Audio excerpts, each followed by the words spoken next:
Inaasahang tataas ang net income at makokolektang kontribusyon ng SSS ngayong taon. Kasama sa nakatulong dito ang mataas sa kontribusyon sa kanilang programang Pension Booster. Samantala, kabilang naman ang inyong telebisyon ng bayan sa kinilala ng SSS na katuwang nila sa paghahatid ng kanilang programa. Si Rod Lagusad sa sentro ng balita.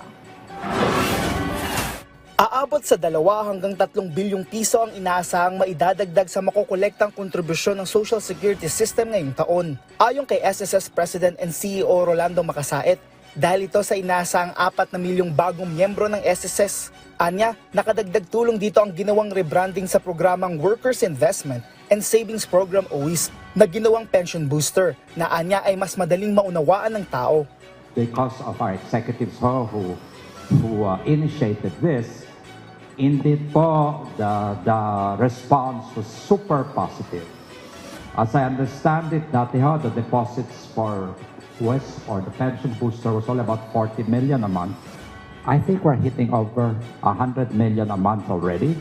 Kasabay nito, inaasahan din ng SSS na aabot sa 140 billion pesos ang magiging net income nito ngayong taon. Higit ito sa naunang target ng ahensya na nasa 100 billion pesos. Base sa datos ng SSS as of July, nasa 56.7 billion pesos na ang net income ng SSS, kung saan malaking bahagi nito ang mga kontribusyon ng mga miyembro at maging ang mga investment ng SSS. Para maabot ito, kasama sa ginawa ng ahensya ay ang pagtitipid nito sa gastos sa renta ng kanilang mga opisina sa iba't ibang bahagi ng bansa.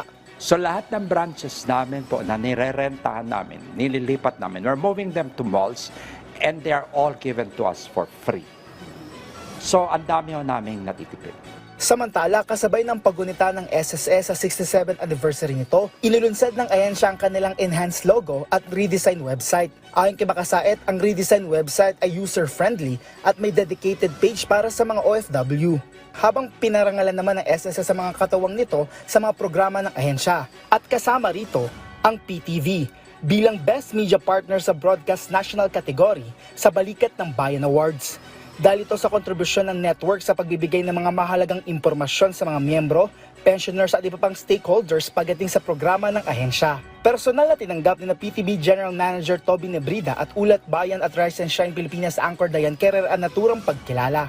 It's very important that we are reminded of our mandate to provide adequate, immediate information that helps our people at bahagi ito ng ating mandato na tulungan ang lahat ng mga ahensya ng ating pamahalaan at kasama rito ang ating SSS. Ayon kay Nebrida, magpapatuloy ang suporta ng network sa mga programa ng SSS. Kasama din sa kinilala ng SSS ang iba't ibang collection, disbursement and accredited agents ng ahensya.